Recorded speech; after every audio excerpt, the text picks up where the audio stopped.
नमस्कार. मैत्रेयमध्ये आपल्या सर्वांचं स्वागत आहे. आपण आधीच्या क्लासमध्ये हे बघितलं होतं की whether the constitutional amendment act is a law under article 13 और नॉट. ओके. त्यानंतर power and procedure of power and procedure of constitutional amendment सुद्धा आपण बघितली होती. अमेंडमेंट रिलेटेड ज्या काही पार्लमेंटकडे पॉवर्स आहेत अंडर आर्टिकल 368 हे आपण आधीच्या लेक्चरमध्ये आधीच्या व्हिडिओमध्ये कव्हर केलं होतं. आता आपला पुढचा टॉपिक आहे, पुढचा पॉईंट आहे बेसिक स्ट्रक्चर डॉक्ट्रिन. इंट्रोडक्शन काय आहे बेसिक स्ट्रक्चर डॉक्ट्रिनची बघा. द बेसिक स्ट्रक्चर डॉक्ट्रिन कुठे आलंय, कशाच्या अंडर आलेला आहे? The Kesavananda Bharati versus state of Kerala 1973. आपण कॉन्स्टिट्यूशनल लॉचे विद्यार्थी आहोत. कॉन्स्टिट्यूशनल लॉ आपण शिकतोय, पहिल्या वर्षाला आहोत. तर आपल्याला हे लक्षात, ही केस आपल्याला एकदम लक्षातच ठेवायची आहे. Basic structure doctrine Keshavananda Bharati हे म्हणजे हा विसरलंच नाही पाहिजे. Okay. It limits parliament's power to amend the constitution under article 368. Okay.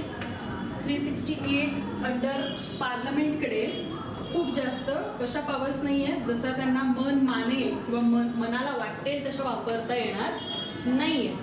अमेंडमेंटची जी काही पॉवर आहे ती. Okay. Parliament can amend any part of the constitution but cannot alter its basic structure.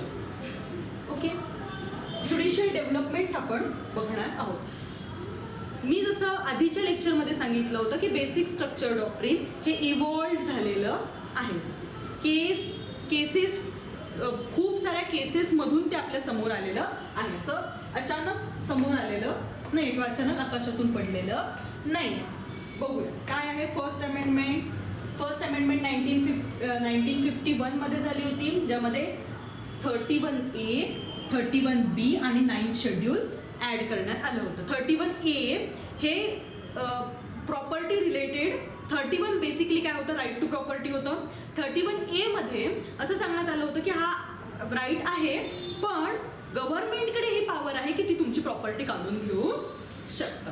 आणि 31B मध्ये असं सांगितलं होतं की 9th शेड्यूल अंडर जे काही क्लॉज किंवा जे काही ऍक्ट्स टाकले जातील त्याला ज्युडिशियल रिव्ह्यू करता येणार नाही. आता 9th शेड्यूल काय होतं? 9th शेड्यूल हे असं कॉन्स्टिट्यूशनल डिव्हाइस होतं की ज्यामध्ये जे कोणते ऍक्ट्स ऍड होणार त्याची ज्युडिशियल रिव्ह्यू करता येणार नाही. ओके. सो एक प्रोटेक्शन होतं जे की पार्लमेंट वापरणार होती त्यांनी बनवलेल्या काही स्पेसिफिक ऍक्ट्स रिलेटेड आणि मोस्टली प्रॉपर्टी रिलेटेड. ओके. कारण जमीनदारी सिस्टीम अबॉलिश करण्याचे प्रयत्न या काळामध्ये चाललेले आहेत. 1951 ची गोष्ट आहे. ओके. त्यानंतर आला शंकरी प्रसाद 1951 मध्ये.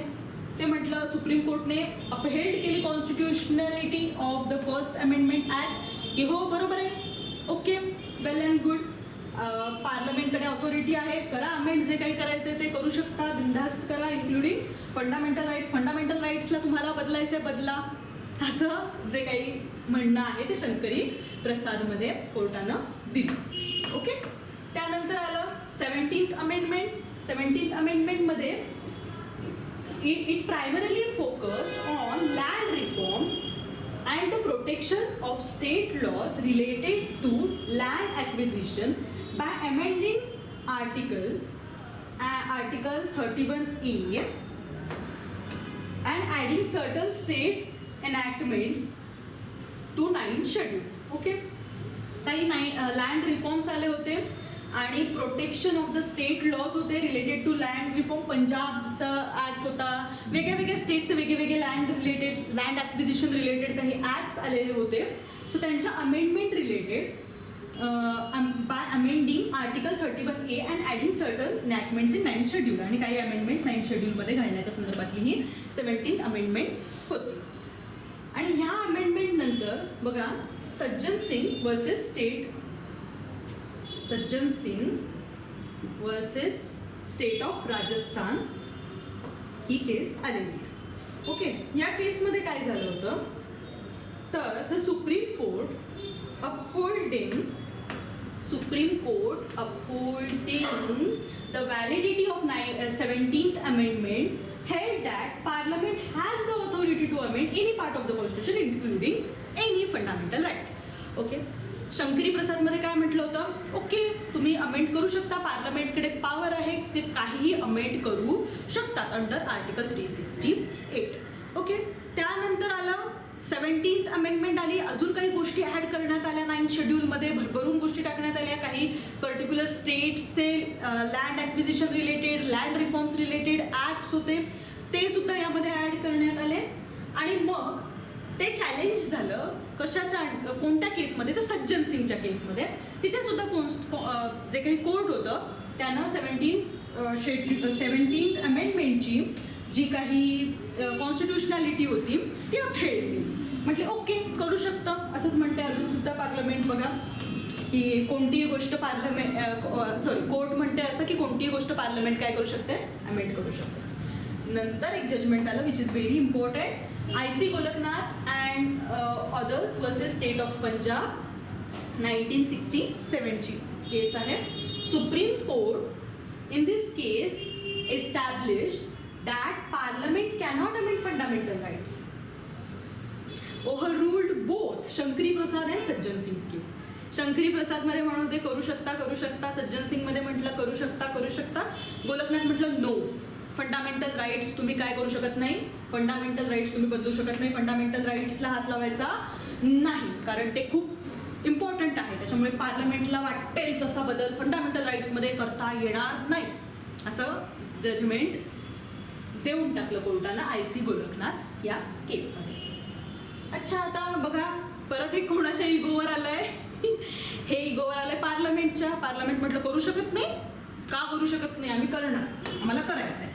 सो 24th अमेंडमेंट 1971 परत मॉडिफाईड केलं article 30 and make इनॲप्लिकेबल to any amendment of the constitution under article 368 and amended Article 368 to explicitly state that Parliament has the power to amend any provision of the Constitution. IC Golaknath नाही करू शकत, parliament म्हटलं नाही करू शकत, आम्ही amendment करून दाखवू. सो त्यानंतर आली ही अमेंडमेंट. आता ही अमेंडमेंट, त्याच्यानंतर 25th अमेंडमेंट आहे आपल्या समोर. 25th अमेंडमेंटमध्ये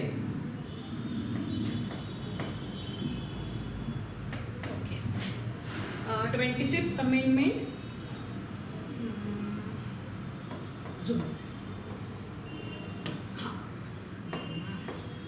okay.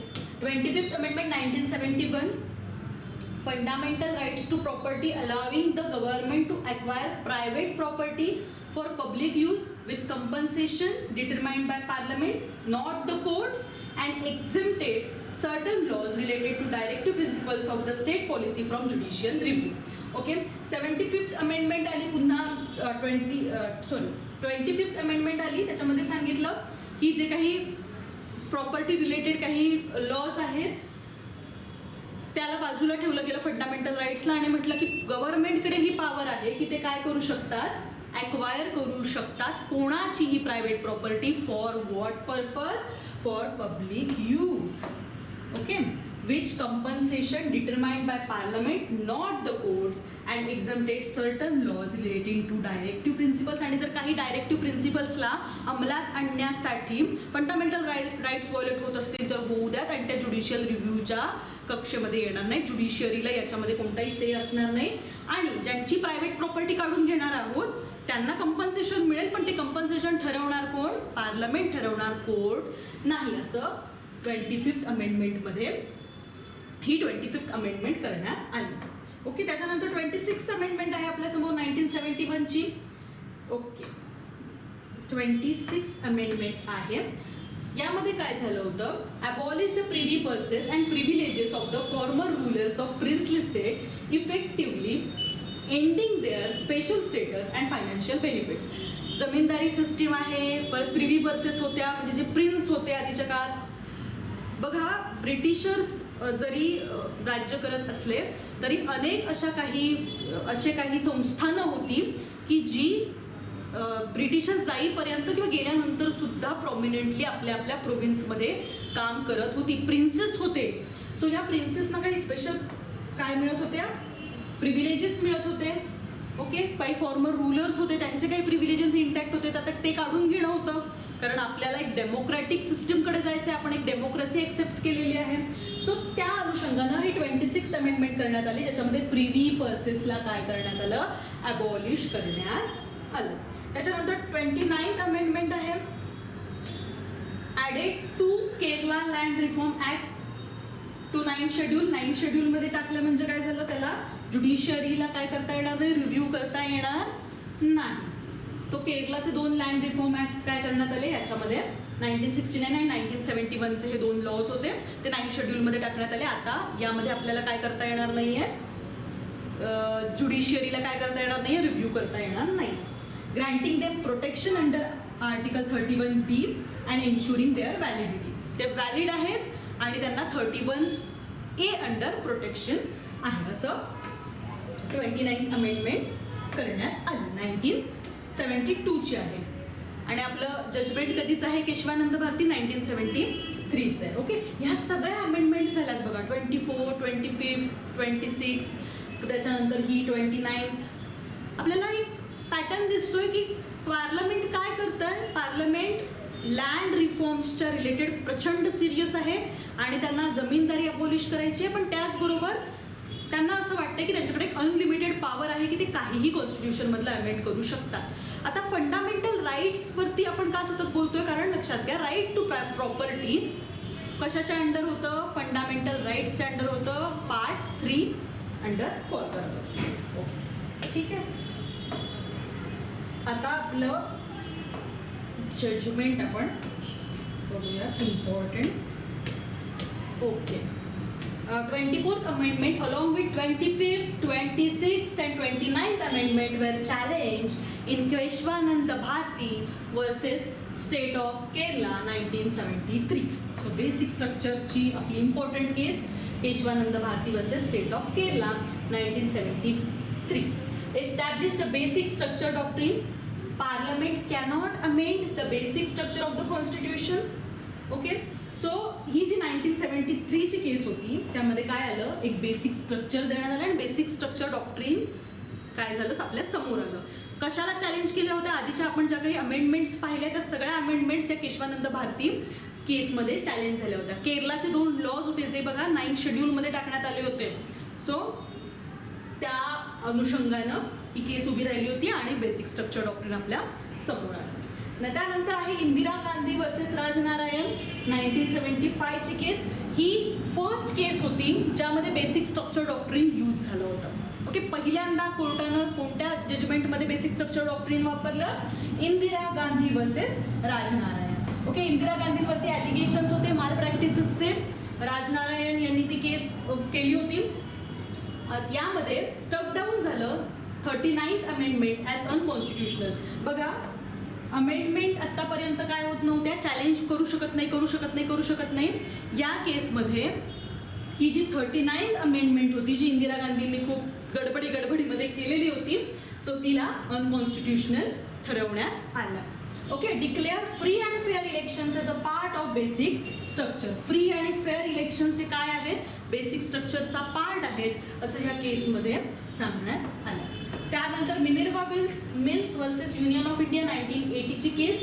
या केसमध्ये बघा, केशवानंद भारतीनं बेसिक स्ट्रक्चर डॉक्ट्रीन दिलं.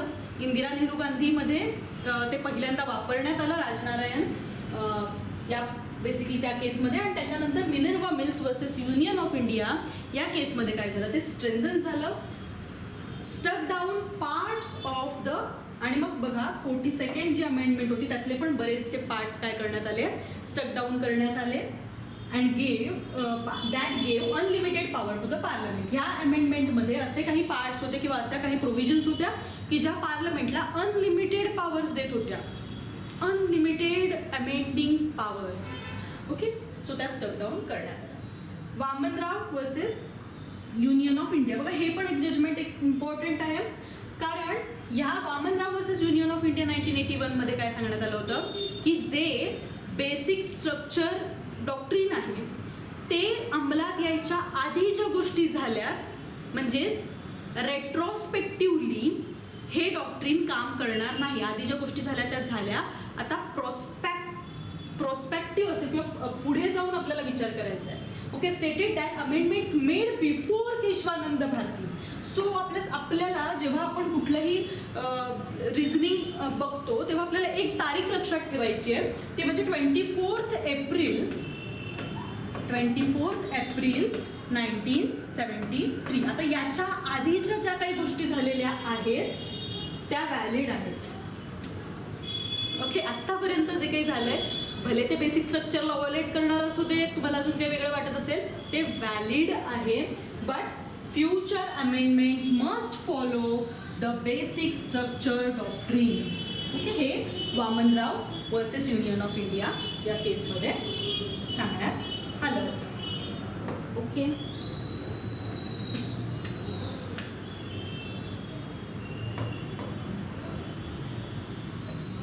आता आपण बघूयात. नेक्स्ट केस आहे आपली SP संपत Kumar versus union of India 1987. The constitutional validity of Article 323A and the provisions of the Administrative Tribunals Act was challenged on the ground that it excludes the jurisdiction of High Court under Article 226 and 227. SP संपत कुमार जे administrative tribunals होते, त्या administrative ट्रिब्युनल्सने 323 under हे tribunals establish केले जातात. So ह्या ट्रिब्युनल्सकडे जे काही ॲडमिनिस्ट्रेटिव्ह ट्रिब्युनल्स ॲक्ट अंडर ज्या काही पॉवर्स दिलेल्या होत्या त्यामध्ये असं सांगण्यात आलं होतं की जे हायकोर्ट आहे, म्हणजे तुम्हाला जर ॲडमिनिस्ट्रेटिव्ह काही प्रॉब्लेम्स आले तर तुम्ही ट्रिब्युनलकडे गेलं पाहिजेत आणि तुम्ही हायकोर्टाकडे जाऊ शकत नाही. ओके, म्हणजे तुम्हाला जर त्याच्या प्रॉब्लेम असेल, म्हणजे ट्रिब्युनलने दिलेल्या कोणत्याही जजमेंटबद्दल किंवा कोणत्याही ऑर्डरबद्दल तुम्हाला जर प्रॉब्लेम असेल तर तुम्ही हायकोर्टात जाऊ शकत नाही अंडर आर्टिकल 226 आणि 227. ओके, सो सुप्रीम कोर्ट म्हटलं की supreme court held that article 323A and Administrative Tribunal Act was valid as it not exclude the judicial review of the Supreme Court. Okay, tribunals ॲक्टने काय केलं आहे की त्यांनी हायकोर्टाची जी काही मधली हायकोर्टाकडे जाण्याची जी काही पॉवर आहे ती काढून घेतली आहे, पण तुम्ही सुप्रीम कोर्टामध्ये अपील करूच शकता, सुप्रीम कोर्टाकडे जाऊच शकता. ओके, आणि अंडर आर्टिकल 32 आणि आर्टिकल 136 अंडर तुमच्याकडे ती पॉवर आहे.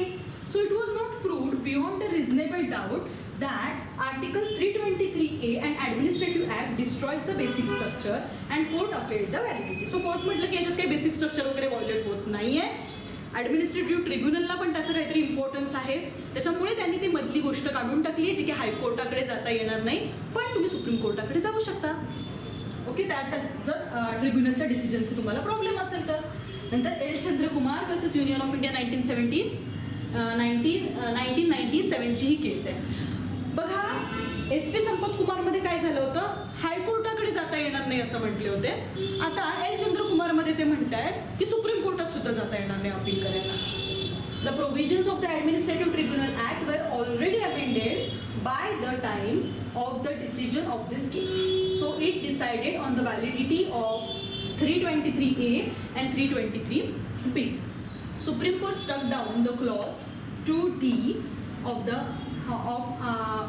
Article 323A and clause 3D of Article 323B as it excluded jurisdiction of High Court under Article 226 and 227 as well as jurisdiction of Supreme Court under Article 32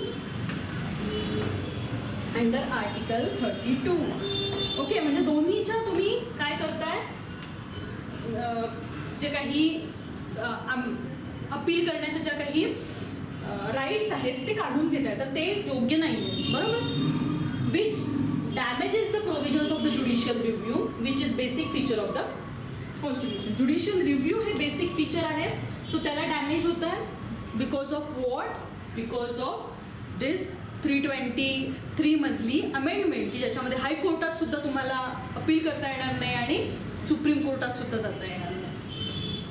त्यानंतर आहे IR Coelho versus state of Tamil Nadu 2007 ची केस आहे. वामनरावचं जे judgement होतं that all law put in 9th schedule after 24th April 1973 shall be under the purview of the judicial review.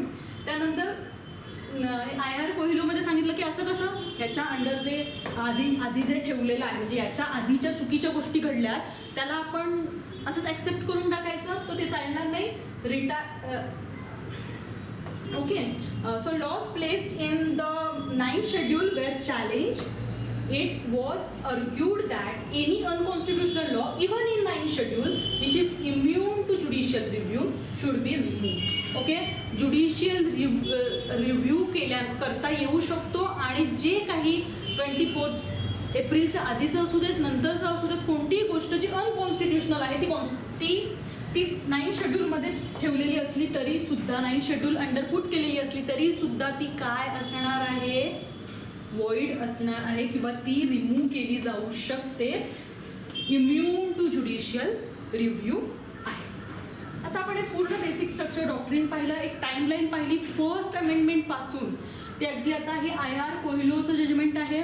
अजून judgements येत आहेत मध्ये अजून खूप जास्त जजमेंट्स आहेत. एखादं जर कॉन्स्टिट्युशनल लॉचं आपण पुस्तक उघडून बघितलं तर आपल्याला म्हणजे प्रचंड जजमेंट्स आणि प्रचंड केसेस आपल्याला पाहायला मिळतील. या त्यातल्या त्यात अत्यंत महत्त्वाच्या म्हणून आपण बघितल्या तर एक टाईमलाईन आपल्या लक्षात येते याच्यातून. आधी जिथे सज्जन सिंग आणि शंकरी प्रसाद आणि सज्जन सिंगमध्ये कोर्ट म्हणत होता की नाही पार्लमेंट करते ते बरोबर आहे तिथपासून ते पार्लमेंटने आधी जे केलंय ते सुद्धा चुकीचं असू शकतं त्याचा सुद्धा ज्युडिशियल रिव्ह्यू केला जाऊ शकतो हे म्हणण्यापर्यंत. ओके सो हा एक काय आहे ही एक स्टोरी आहे ना की फर्स्ट अमेंडमेंट सेकंड अमेंडमेंट त्यानंतरच्या 17th अमेंडमेंट असेल त्यानंतर यामध्ये 24, 25, 29th अमेंडमेंट आहे 27th प्रिव्ही पर्सेस अबॉलिशन असेल. मग ह्या सगळ्या ज्या काही गोष्टी झाल्या त्याच्यानंतर 39th अमेंडमेंट इंदिरा गांधींनी फास्टमध्ये केलेल्या गोष्टी त्याच्यानंतर 42nd अमेंडमेंट ह्या सगळ्या गोष्टी आणि मग ह्या सगळ्या गोष्टी बेसिकली 29th पर्यंतच्या ज्या काही अमेंडमेंट्स होत्या त्या केशवानंद भारतीमध्ये चॅलेंज होणं बेसिक स्ट्रक्चर डॉक्ट्रिन येणं इंदिरा गांधी नेहरू वर्सेस राजनारायण या केसमध्ये ते पहिल्यांदा वापरलं जाणं. ओके आणि मग मिनर्वा मिल्स ते स्ट्रेंथन होणं ह्या सगळ्या गोष्टी घडल्या. ओके आणि एक बेसिक स्ट्रक्चर डॉक्ट्रिन आपल्या समोर आहे. काय आहे कन्क्लुजन आपल्या एंटायर या सगळ्या भागाचं. The basic structure doctrine इन्शुअर्स that parliament cannot alter the fundamental identity of the constitution. आपलं फंडामेंटल जी काही आयडेंटिटी आहे कॉन्स्टिट्यूशनची ती कोणालाही अगदी पार्लमेंटला सुद्धा अल्टर करता येणार नाही. Okay while amendments are necessary they must respect the constitution's core values. amendment महत्त्वाचे आहेत अगदी मान्य पण कोर व्हॅल्यूजना हात लावता येणार नाही. तुम्ही डेमोक्रेसी हटवायला जर बहुमतानं ॲग्री झालात तर ते नाही मान्य केलं जाऊ शकत. Okay so basically supreme court acts as a guardian of the constitution preventing misuse of the amending powers. एक काळ ज्याच्यामध्ये आपण असं म्हणत होतो सज्जन सिंग शंकरी प्रसाद की नाही कोर्टाकडे तर काहीच ऑथॉरिटी नाही आहे याबद्दलची त्यापासून ते आता की सुप्रीम कोर्ट हे गार्डियन आहे ऑफ द कॉन्स्टिट्यूशन इथपर्यंतचा हा काय आहे प्रवास आहे इंडियन कॉन्स्टिट्यूशनचा. ओके सो आत्तापर्यंत आपण मॉड्यूल 2 कव्हर केलेलं आहे. कॉन्स्टिट्युशनल लॉ 1 मधलं मॉड्यूल 2 आपलं पूर्ण झालेलं आहे. बेसिक स्ट्रक्चर डॉक्ट्रिन हा शेवटचा पॉईंट होता. आता आपण नेक्स्ट व्हिडिओमध्ये मॉड्यूल 3 स्टार्ट करणार आहोत आणि आपण ते बघूया.